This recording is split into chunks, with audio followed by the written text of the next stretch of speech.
Hi and welcome.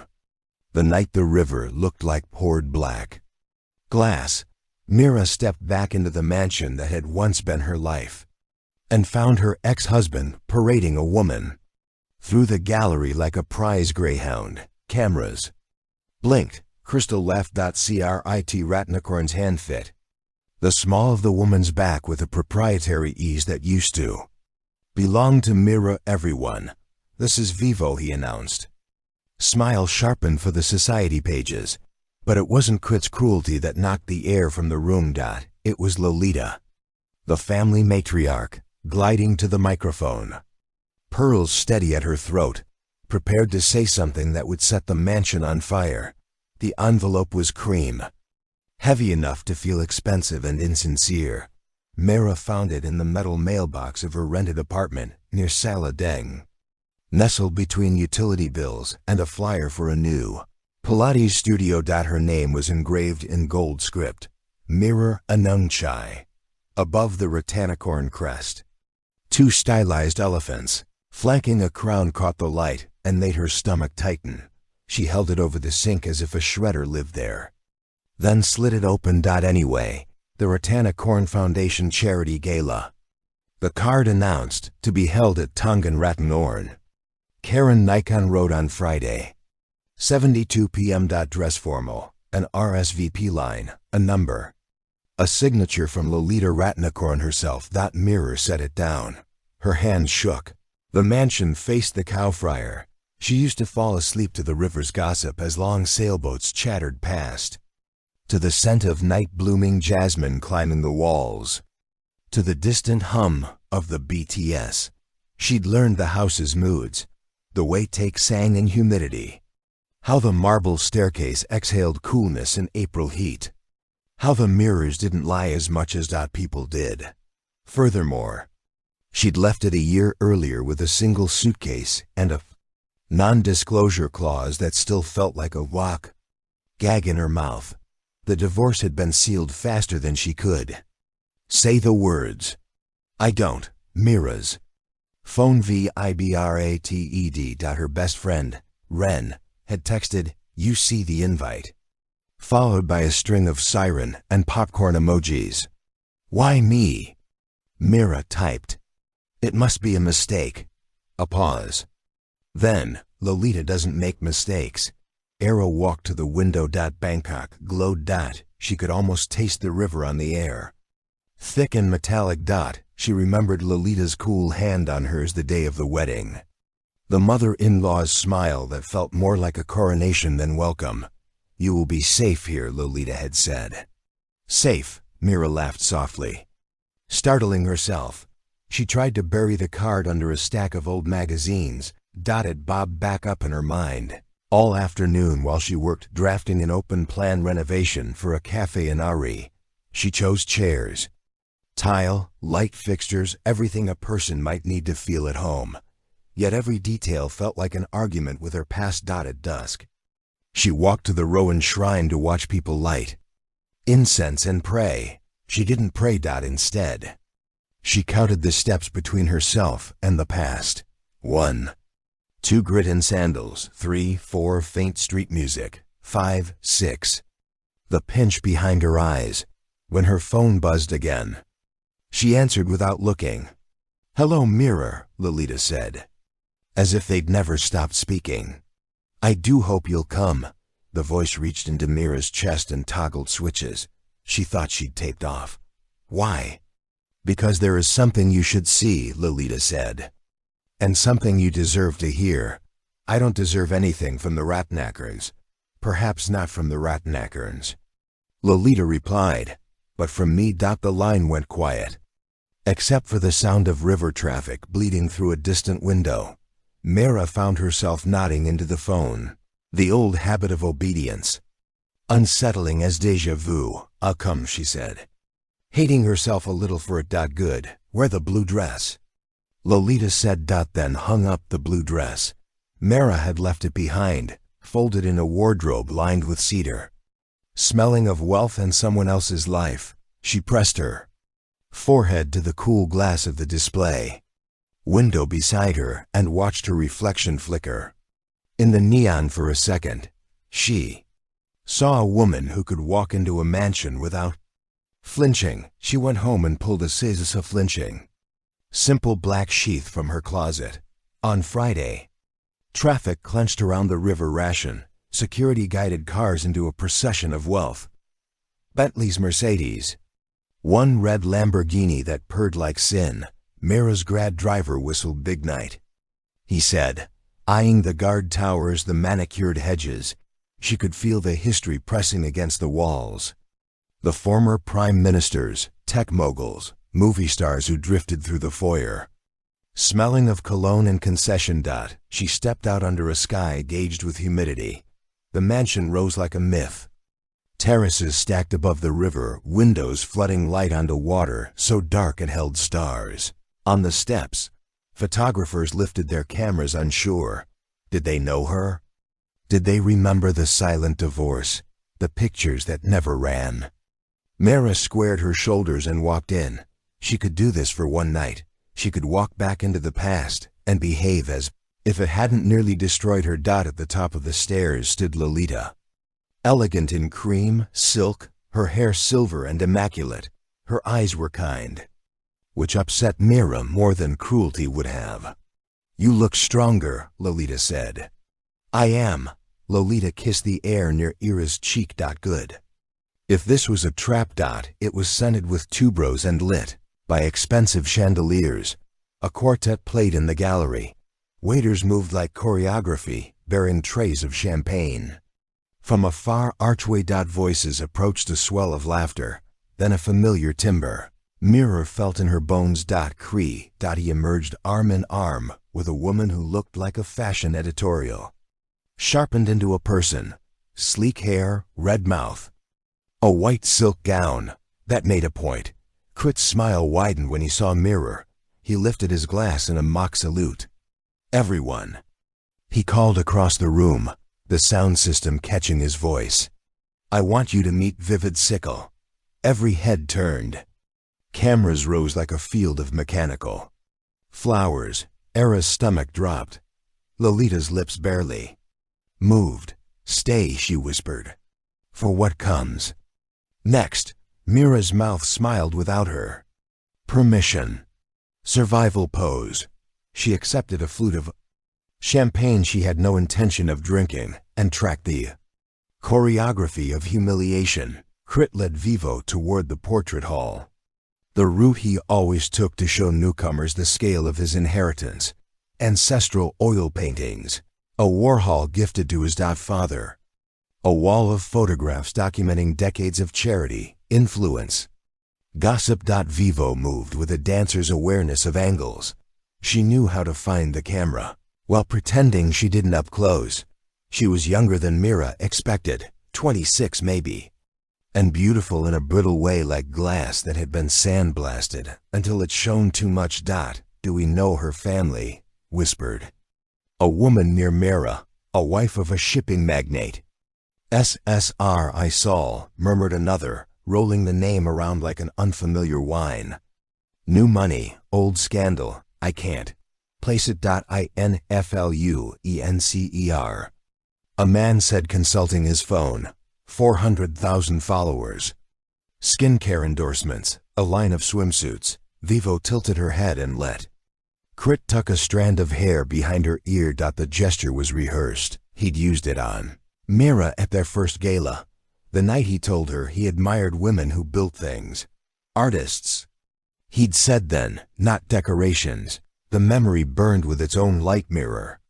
The sound of her name like a pebble dropped into a well-dot. Ren materialized at her side, wearing a satin jumpsuit, the color of midnight and an expression that could cut marble. "God, are you breathing?" "I think so. Want me to trip her?" "I wore shoes that could kill a horse." Mira almost laughed. "Not tonight. Then bury your pain in canoes." Ren advised, snatching a shrimp spoon from a passing tray. "Also, look at Lolita. She's different." Mira did.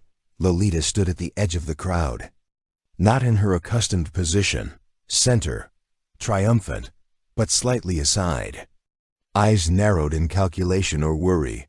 She was holding a small stack of papers that her knuckles were white. Crit drew his circle closer, dispensing anecdotes like party favors. He hadn't changed. Still beautiful. Still insufferable. A tailored tuxedo, an expensive watch. A face the tabloids loved, because it could look gentle in one frame, and wolfish in the next. He'd cut his hair shorter. The shadows under his eyes were either fatigue or guilt. Or a late night with a good bottle of bourbon. He caught Mira watching. His gaze lingered, then flicked over her dress. Black, unfussy. An absence of statement. He smirked. "Come, Ren," murmured, hooking Mira's arm. "Well. Find the safest corner of this ridiculous palace and occupy it until the speeches are over." Speeches, Mira echoed, dread dragooning. Out in her chest, Lolita had promised something to. Here, speeches were weapons cleared by caterers. They settled in the shadow of a carved screen. Near the koi courtyard, water murmured through the lattes beyond the city. Glared high-rises like teeth. Mira let the sound wash her and tried to slow her heart. "Why would Lolita invite me for this?" She whispered. To watch him introduce her. "To test whether I'll shatter because she's not sentimental." Ren said if she wanted to watch you hurt. She could have read the gossip blogs like everyone else. No. This is strategy. Lolita is a chessboard in heels. She's loyal to her son. She's loyal to the Ratnicorn story. Ren corrected. Sometimes that's the same thing. Sometimes it isn't. Music paused mid-air. Someone had cut the quartets. Microphones. The room's attention turned like schooling fish. Lolita mounted the low diss. She didn't need to tap the mic. The quiet fell into her hands. "Friends," she said, voice carrying. "Thank you for coming tonight. We raise funds for scholarships and restoration projects along our beloved Chow Friar. This house has always faced the river. We believe in current. We believe in bearing witness." A polite chuckle at the metaphor. Crit and Vivo positioned themselves where cameras could catch their profiles and mirror a fantasy. Lolita looked down at her papers. Then in the room, for the first time Mira could remember, the matriarch looked human, not old, never that, but mortal, in the way of anyone with a heart that had been misled. "You all know my son," Lolita continued. "And many of you know Mira, who once shared our name." Head swiveled. Mira felt 100. Glances snip at her like blades. "What you do not know," Lolita said, "is what I learned after my husband's death last year.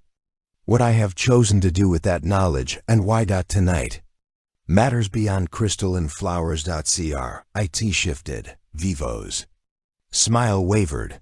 Lolita slid the papers aside, as if they offended her, and spoke from memory. 30 years ago, I married into a dynasty.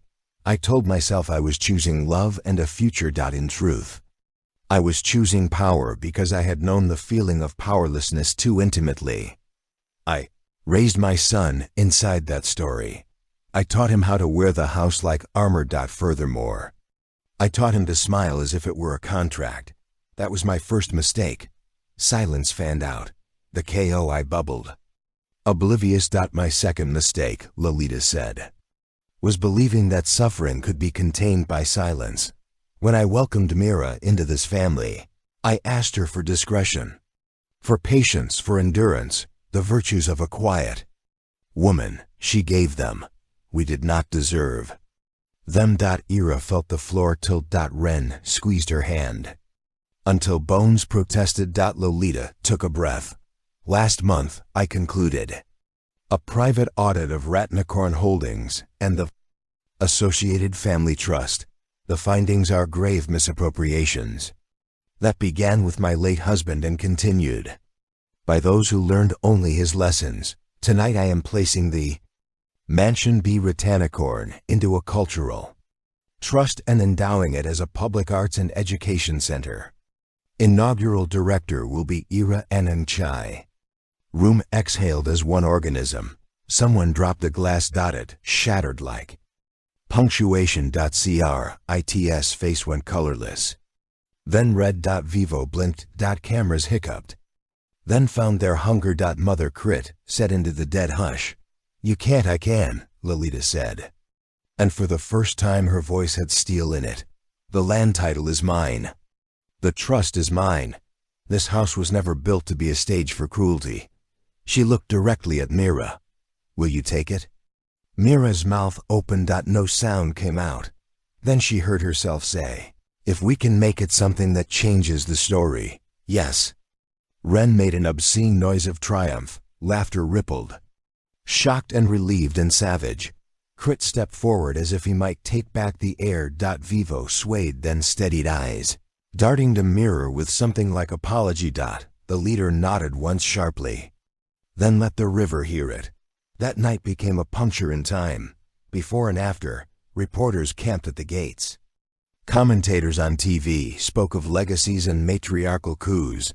The next morning, Mira woke to a feed full of edits, her face in the corner of thumbnails. Red arrows circling, Lolita's announcement. Vivo's name tagged in half, 1 million. Speculative captions. She did not read the comments. She made eggs and burned them. Furthermore, she sat on the floor because chairs felt political. Her phone buzzed until she silenced it. At 10 o'clock, a message came from a private number. Arrival at 11:30. Security will meet you. Ira showered. The black dress hung over a chair like a decision. She reached for jeans, then stopped. She put on navy slacks, a white shirt, sandals that knew how to walk. A lot of floors. Furthermore, she tied her hair back. Furthermore, she put 2 pens in her bag and a small notebook. The way she used to when the mansion was a project and not a wound. On the ride over, Bangkok threw its usual theater at her. Vendors setting up for lunch. Motorbikes braiding through cars. A monk in saffron scanning his phone. The river was bright and mean, under a sun that refused to be anything but absolute. At the gate, security waved her in with a kind of reverence that made her uneasy. Lolita waited in the foyer like a queen who'd abdicated and found she preferred it. You came, she said, as if there had ever been a choice. You left me little room to refuse. Do you hate me for that? Mira considered a little good, Lolita said. Hate keeps us honest. They walked through rooms that had learned Mira's weight years ago. The portrait hall. The library with its ladders like folded insects. The morning room where she and Andre had once eaten mangoes and laughed with their mouths full. Gods of the ordinary. Each space breathed a layered story, and Mira felt her body remember where to turn, where to look. She'd interior designed a hotel on South earlier that year. Its rooms were exquisite, but hollow like a very good lie. The mansion was flawed in ways that made her ache. What do you want it to be? Lolita asked. Not a museum, Mira said. Alive. A school for kids who don't get to see themselves in rooms like this. Residencies for artists, workshops. A place where people make things and then make something of themselves.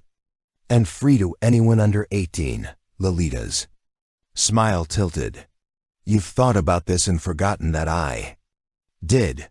Mira traced the edge of a table with her finger. How long have you been planning this for me? Since I realized I owed you more than an apology. Lolita said. Since I found the numbers I couldn't unsee. Since I understood my own mother's voice in my head, telling me to be brave for once. They stood at a window. The river flashed like a blade. How deep is it? Mira asked. Not about the water. Deep. Lolita said. There will be consequences. You will be blamed. I will be vilified. Crit will thrash. Has he ever not? Lolita's mouth pressed thin. He is my son. He is also a man who walked me to the edge of invisibility. Mira said sharper than she meant to. He loved me in the way a house loves a painting because it makes the house look good. Lolita's eyes flicked to Mira's face and away. And Vivo. I don't know her. Era said she is a person. Not a symbol, good Lolita said. Hold to that. Symbols invite cruelty. They turn down the servants' corridor. Narrow and practical, hidden behind a velvet-draped door. This was Mira's favorite part of the house. Its bones visible. Its intent honest. The kitchens hummed. The chef, Kunsam Chai, looked up and burst into tears at the sight of Mira. Then feigned an allergy and barked instructions, so no one would see him wipe his eyes.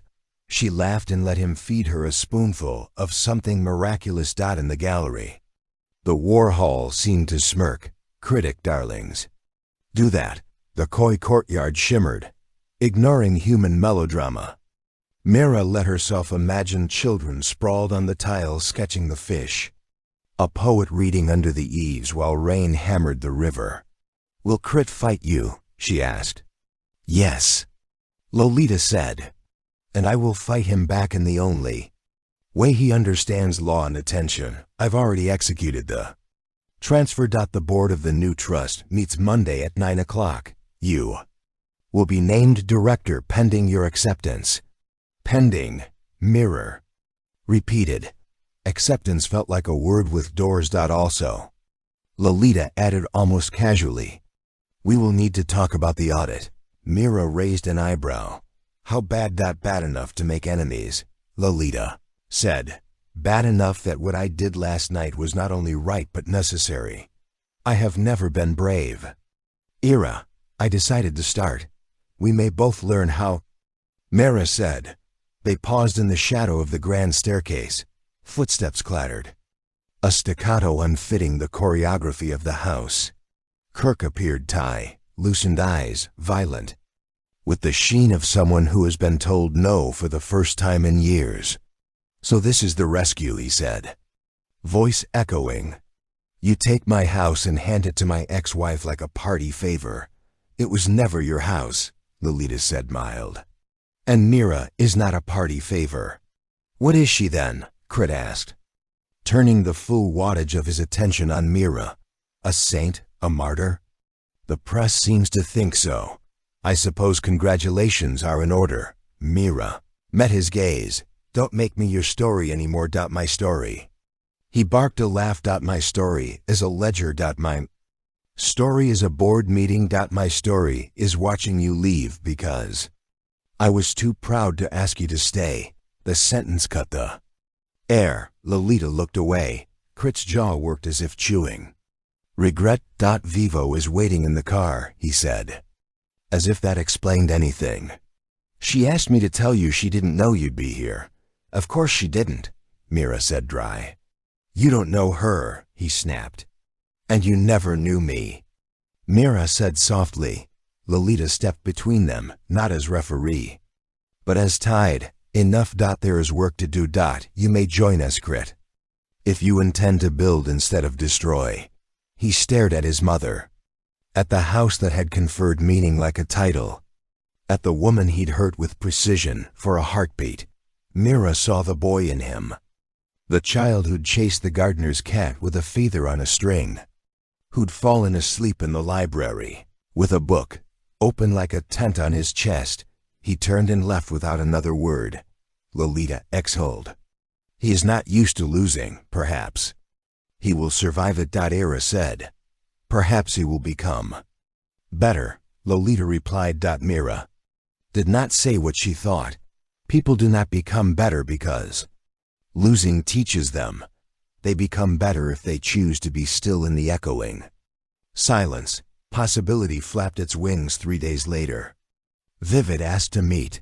The request came through Ren, who had no patience for theatrics, and even less for young women who built careers on the friction of their lips.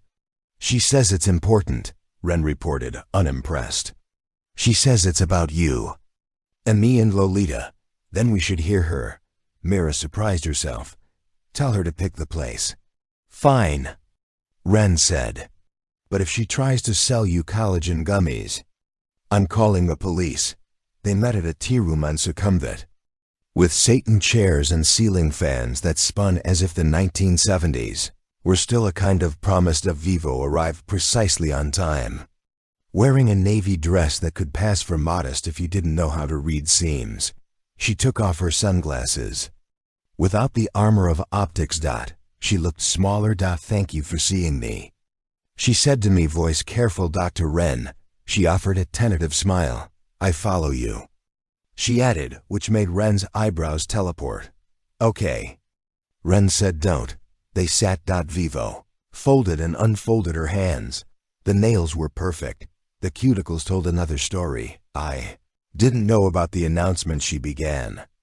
Crit told me we were attending a gala. He said it would be a good moment to formalize things. I didn't mean to. She swallowed. I'm not your enemy. Mira regarded her. Then. What are you? Vivo's eyes flicked to the server. Then back. I'm someone who knows how quickly the ground moves under your feet. When powerful men get involved. It was not the line Mira expected. She leaned back. Go on. I grew up in a pond tank. Vivo said. My mother runs a shop. My father left when I was 12. When I got to Bangkok, I thought if I worked hard and kept my head, I could build something that would keep us safe. The internet loved me for a while. Then it didn't. Then Crit did. And when someone like Crit loves you, he moves you into rooms your body doesn't recognize as rooms. They feel like stages, like traps with flowers. Ren's expression shaded from skeptical to something begrudgingly sympathetic. I'm not innocent. Vivo continued. I like the clothes.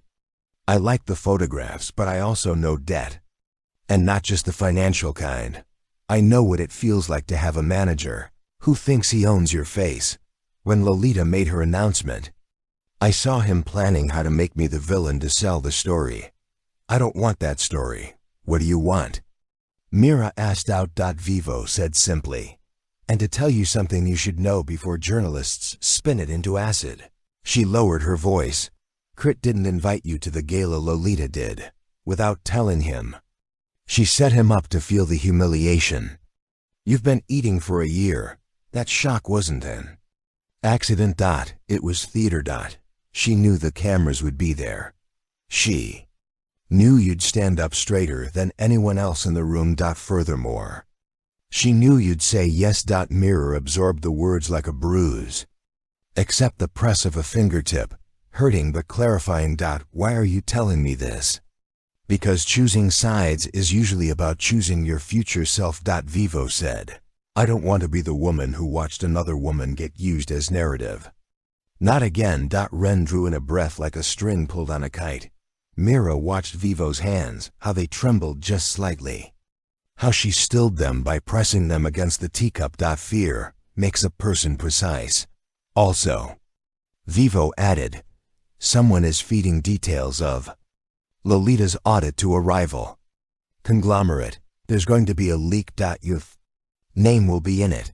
They'll frame you as the beneficiary of stolen money. The face of hypocrisy. You have maybe 3 days. How do you know this? Ren demanded, all edges. Because my manager works with their PR firm. Vivo said. He thinks I'm too distracted by love to listen when men talk shop near me. He's wrong. Mira felt the room zoom and retract. The fan spun. The afternoon leaned toward rain. What do you want in exchange for this? A job, Vivo said. Surprising them both. Receptionist, social media lead, a person who answers the phone at the news center and tells girls from up on tank that they belong in houses like that. Pay me fairly. Put my name on the bottom of things. Not the top. Ren blinked, then made a face.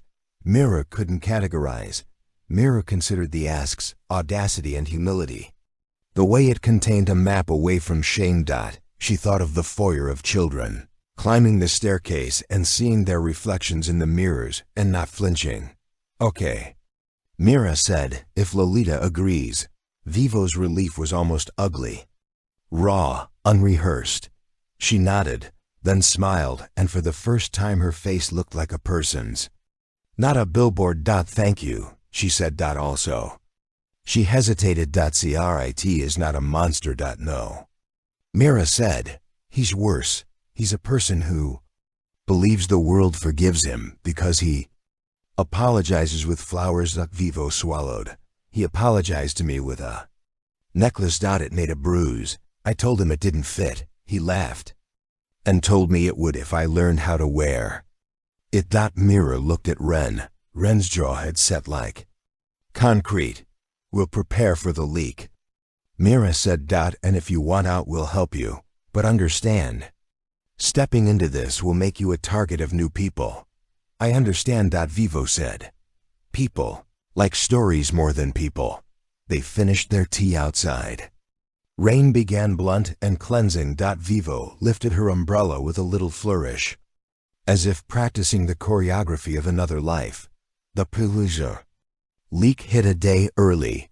A business site with a reputation for speed over nuance dropped a headline that climbed into every feed. Rada Corn audit reveals art center gift tied to misappropriated funds. A photo of Lolita, lips compressed. A photo of Mira mid-blink, as if captured, choosing silence.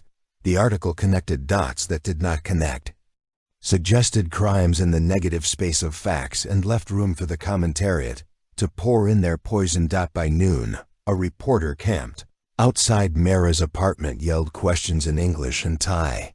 Did you know? Were you complicit? Is this revenge? Are you still in love with him? The last question stung most for its laziness. Lolita's call came, short and clipped. They had a copy of page 7. She said. Only page 7. Sloppy. We will release the full report. Will it make things better? Mira asked. It will make them true? Lolita said. Truth doesn't trend. Then we will learn to be boring. Lolita replied with acid. Ren orchestrated a statement. We do not litigate. In the press it read. But we will publish the full audit, independent and unedited, on Monday for public review. The Rattanakarn Cultural Trust stands by its mission to serve the people of Bangkok. Good, Lolita said when she read it. Now call the lawyer. They gathered in Lolita's study. Lolita, Mira, Ren, a white-haired attorney named Alan Preacher, who looked like he'd been born reading contracts, and an accountant with the unnerving calm of someone who loved numbers more than people. On the table, stacks of paper, laptops, humming a bowl of mango. Stephen, no one touched. Preacher explained the mechanics of grief disguised as finance. Husband obscured cash flows through shell entities. Your son authorized transfers. He understood poorly or chose not to understand. Auditors have traced the funds. The cultural trust is clean. The endowment is clean, but the narrative he spread his hands is not. Mira listened, taking notes in a handwriting her high school teachers had praised as scholarly. She drew a river where the ledger should have been arrows indicating current. What happens to Crit? She asked. Consequences? Preacher said simply legal, reputational. He may be asked to step back from the company. He may blame you because he cannot reach his father. Furthermore, he already blames me. Ira said. He blamed me for leaving before he hit bottom, as if staying longer would have slowed gravity. Lolita closed her eyes for a second. I will speak to him. Let me said. Silence performed its trick of gathering and compressing. Are you sure? Lolita asked. No, Mira admitted. But I don't want to build the future in this house with someone else's unfinished sentence gagging me. She texted. Crit, meet me at the Koi courtyard at 6. He responded with a single key that somehow carried all the contempt of a novel. At 5:50. The courtyard glowed with the forgiving light of early evening. The Koi moved like gentle gossip. Crit arrived late wearing bottle green anger disguised as cologne. You wanted a show, he said. You got one. I wanted a life. Mira said, but I'm good at shows. What happened to the boy who loved building boats out of driftwood and floated them on the river? He drowned. Crit said too quick. You drowned him. Mira corrected, almost kind. He paced. I did what I was taught. Keep the stock price sleek. Keep the tabloids close. Keep the truth in a room with no windows. And now. My mother uses my ex-wife to humiliate me. He spat mirror. Let the word hang. Humiliation is a feeling, not a fact. The fact is, you signed things you didn't read because you were bored by the idea of the future. Not loving you, he flinched. Minor but real. I loved you, he said suddenly. As if the confession could reset time. You loved the idea of you that existed in my eyes. Mira said, that is different. He stopped pacing. The air felt thick with river. Breath and panic. What do you want from me? An apology? A speech? To step aside and watch you turn my house into a school for children who will grow up to critique my taste. I want you to stop trying to win, Mira said. Winning is what broke you. Help us build this so it doesn't break anyone else. And if I don't, then you will continue to be the man who stands in beautiful rooms and feels nothing. He swallowed. For the first time, he looked smaller than the house. My mother chose you. She chose the house, Mira said. She chose a story that could survive her. You can be part of it. Or you can keep auditioning for a part in a play no one wants to. Watch. He stared at the fish. Vivo says I'm not a monster. She is kinder than you deserve, Mira said. Help her leave. Looked at her then sharply. You spoke to her. She spoke to me. She asked for a job. I said maybe. He laughed once hollow. Of course you did, of course. You turn enemies into employees, people into people. Mira corrected. Try it. He ran a hand through his hair. An old gesture that had once charmed her. Now it looked like someone searching for a door in a wall. Fine. He said, at last I will not interfere with the trust. I will issue a statement. I will step back from the board while the audit is addressed. The words sounded like they'd been taught to him. Phonetically. But if this house becomes a monument to hating me. It won't, Mira said.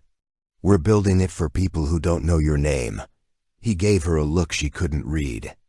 Then nodded once, as if agreeing with a judge. Be careful. He added lower. My father had friends who never learned how to lose. They will come for you because you look like a door. They can slam. Mira felt a flicker in her ribs, not fear. Not courage, a coiled combination. Then. We will learn how to stay open without being broken. They moved fast. The trust hired a security consultant who walked the perimeter and pronounced it. Arrogantly, penetrable cameras went up, access lists tightened. Lolita's driver learned to weave routes that didn't repeat. Mira's phone number changed. Renran comes like a war room. Issuing statements before rumors sprouted legs.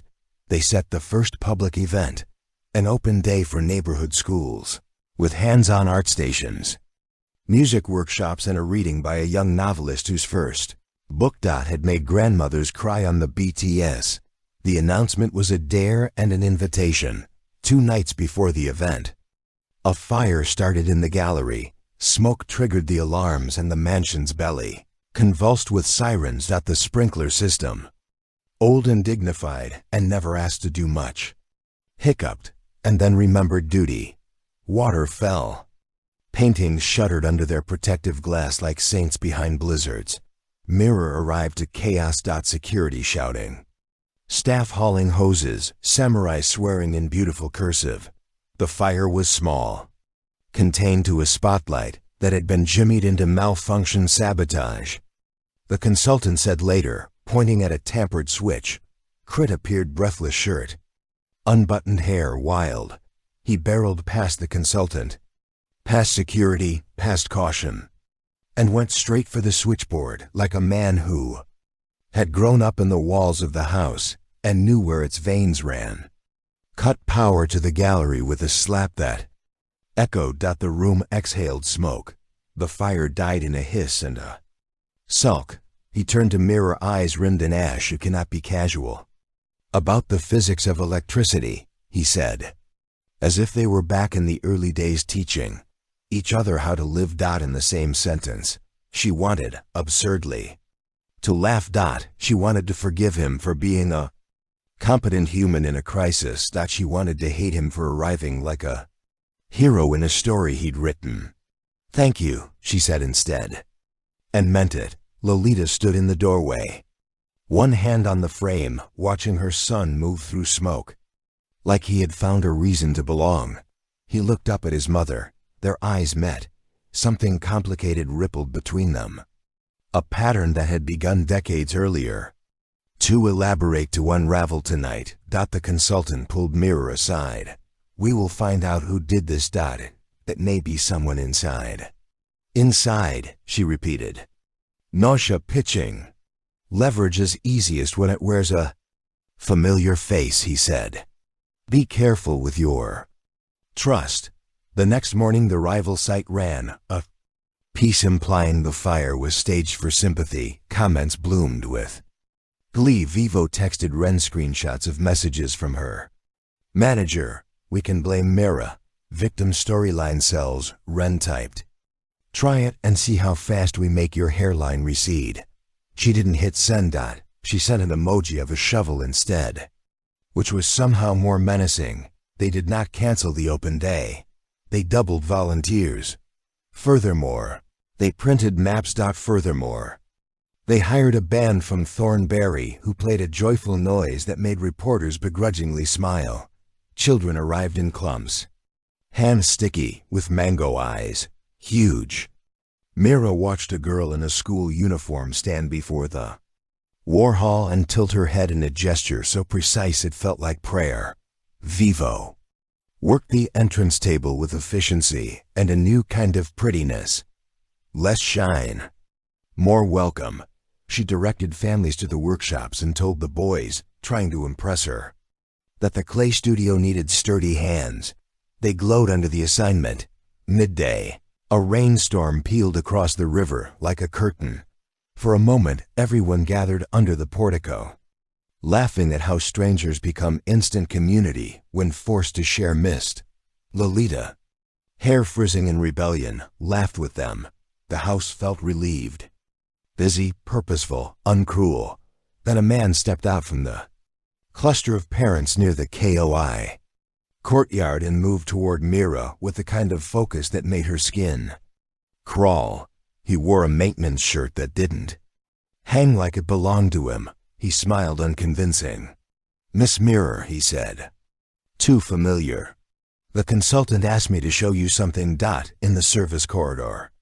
Every muscle in Mira's body learned to listen at once. "What's your name?" she asked.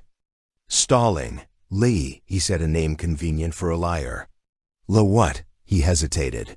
The rain pounded. Kun Sam Chai, carrying a tray of watermelon, saw the fractal of alarm blossom across Mira's face and changed. Course with a pivot that would make ballerinas jealous. He reached her just as the man's hand went to his pocket. Sam Chai body checked him like a rugby player. Tray went flying. A constellation of fruit. Ren shouted. Security surged. In the scuffle, something small skittered across the tiles, metal glinting, a pocket knife. Sharp and wrong in a house full of children. They took the man away, his protestations ugly with the panic of a failed errand. The police came already. Brief. The consultant looked disgusted in a professional way. Mira exhaled shakily.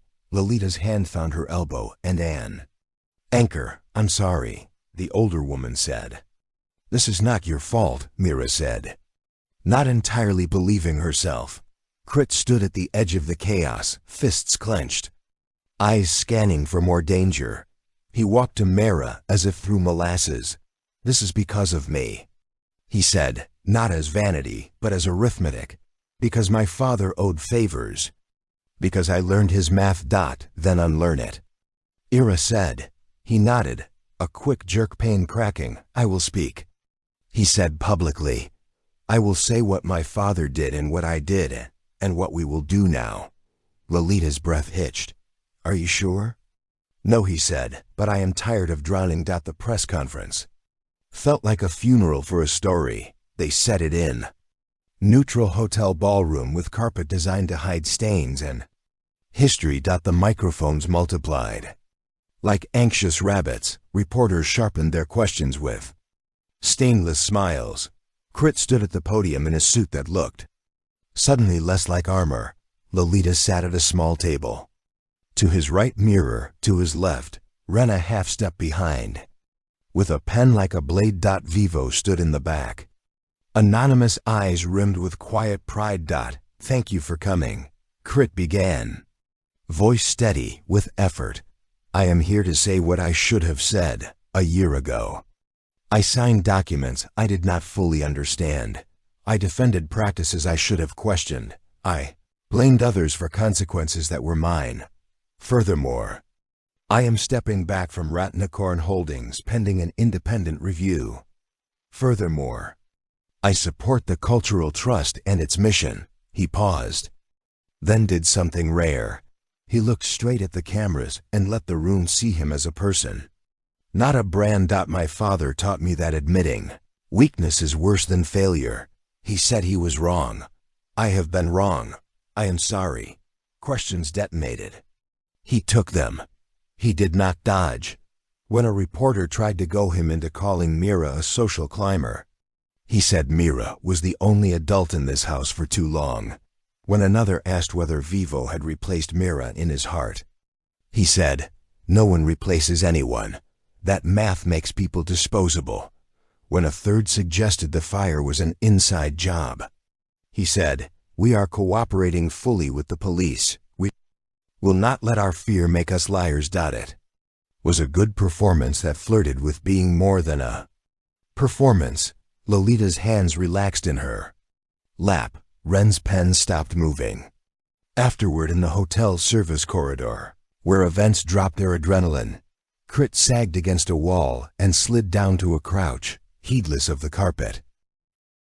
Mira crouched with him, the way people who have survived the same storm sometimes do. I didn't say everything, he murmured. You said enough. He made a small sound that might have been a laugh or a sob. Do you think I can be different? I think you can try. Mira said trying is not a personality, it's a daily chore. He nodded, absurdly grateful for the mendacity of the metaphor. Vivo is leaving her manager, he said. She asked me for help. I signed the letter. I didn't tell her what to do. Good. Era said she can tell herself. He exhaled. Do you remember the day we moved into the mansion? You carried a box labeled small, fragile things and told me that if we broke anything, it meant we were living. We broke a lot. Mira said maybe. We're alive. He said tentative. Maybe she allowed. He looked at her then. Not as claim, but as witness. I don't expect forgiveness. I don't know how to give it yet, she said. But I know how to work with you on Tuesdays at 9 o'clock. Tuesday at 9 o'clock. He repeated, as if scheduling could save him. They stood. The future didn't become light, but it stepped out of the dark. The Cultural Trust opened quietly, which is to say loudly in a city that hungers for places to send its children when the rain is stubborn. Classes filled. A sculptor from Chiang Mai led workshops in the courtyard and told stories about clay that made the parents sigh with longing. Rapper from Band Gap ran a lyric lab that produced a chorus so fierce the birds fell silent to listen. A retired architect taught kids to draw houses that would not hurt them. Mira found herself walking the house at night after everyone had gone, touching walls as if checking for fever. She learned which rooms needed fans at midnight and which needed prayers at dawn. She hired staff who didn't apologize for being excellent. Furthermore, she put Vivo at the front desk and watched the girl become a woman who knew how to say, welcome. So it felt like mercy. Lolita joined in English class one morning and struggled with irregular verbs like a teenager. She sat with a little boy who had drawn a house with 1,000 windows. So many eyes, she said, smiling. So many ways to let the light in. The police traced the attempted knife and the sabotage. Spotlight to a subcontractor with ties to a rival conglomerate. The man in the maintenance shirt entered. A plea that contained no contrition. The rival site ran a retraction buried under an ad for a luxury watch. One evening, during the cool hour when the river looks like it has forgiven the day. Crit arrived carrying a cardboard box. It was labeled in his handwriting, "Small, fragile things. I found it in the attic." He said, "I thought it was lost inside a ceramic fish." Mara had made the first week of their marriage at a pottery class in Thong. A Polaroid of both of them making faces. A dried jasmine garland, so delicate it could have turned to dust if she breathed wrong. She held the fish and felt the old ache. Like a familiar weather system. She did not look at the Polaroid. She handed it back. "You keep it," she said. "For records," he nodded. "Records," he echoed. As if the word could carry them without drowning, they stood on the terrace and watched a barge move upstream. Impossibly slow and determined, the sky performed its nightly miracle. Mira felt a peculiar gratitude for everything not healed. "Do you ever think about children?" Crit asked suddenly and then winced. "God, I'm sorry. That's yes," Ira said. Surprising herself, "I think about children in rooms that treat them like guests instead of owners. I think about gardens with dirt they can ruin. Furthermore, I think about telling them the truth while it still matters." He breathed out. "Didn't know how to tell the truth without making myself the hero. You could start by telling it, so someone else becomes the hero," Mira said. He looked at her. "You should write a book." "I'm busy making a house," she said. He smiled. "The real one that didn't know how to pose. You always were." On the morning of the Trust's first anniversary, the river flooded its banks just enough to be playful. Children squealed. Parents panicked and then laughed. Volunteers passed out towels. The city felt like it might be kind on purpose. In the afternoon, Lolita called everyone into the gallery, which now held rotating exhibitions by artists who'd never stepped into a gallery before. This house taught them how to walk. "I have one more announcement," she said, voice strong. "I'm stepping down as chair of the board. Our new chair will be Ren, who had not dressed for coronation." Swore softly and then covered it with a cough. The room cheered. Lolita hugged her like a queen ceding a throne to the only person she trusted to burn it down if needed.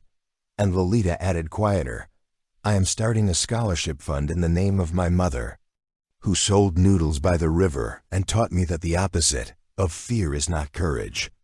It is care." People cried. It was that kind of day. At dusk, Mira walked to the river alone and watched a long tailboat weave through reflections. The house behind her buzzed with the low hum of generational shift. She thought of the girl. She had been 25, terrified and brave, stepping into a mansion that mistook its mirrors for eyes. "You did it," Vivo said, appearing with 2 paper cups of iced tea. "We're doing it." Mirror corrected. Vivo blinkered her cup against mirrors. "To not being anyone's symbol," she said. "To building rooms where girls become women without apologizing for taking up space," Mira said. "To children who draw houses with 1,000 windows," Vivo added. They drank.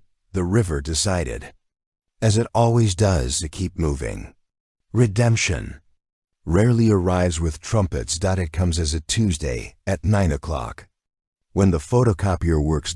It comes as an email from a mother who writes, "My daughter didn't speak in class until your poetry workshop. Now she won't stop." It comes as Crit sitting in a support group in a church basement on Thorn, learning how to speak about harm without auditioning for applause. He joined the center as a volunteer. 1 day a week, under Ren's skeptical eye, he taught a class on reading contracts to young artists who might otherwise sign away their souls for exposure.